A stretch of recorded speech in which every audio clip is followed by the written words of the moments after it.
माँ ହେଲା ପରେ ନା ଗୋଟେ କଥା ଭଲସେ ବୁଝିଯିବେ।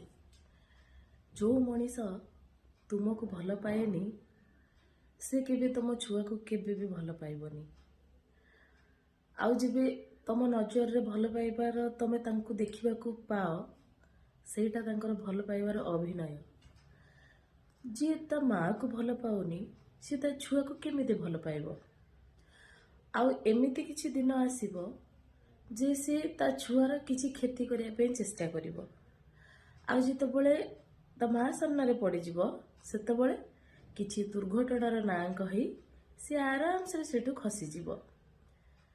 ତେଣୁ ଯେତେବେଳେ ଦେଖିବେ ଏମିତି ଘଟଣା ଆପଣଙ୍କ ସାମ୍ନାକୁ ଆସୁଛି ନିଜେ ସତର୍କ ହେବେ, ସେଇ ଲୋକଠାରୁ ଦୂରେଇ ରହିବେ, ସେଇ ଲୋକଙ୍କୁ ତୁମ ଛୁଆକୁ କେବେ ବି ଦେବେନି।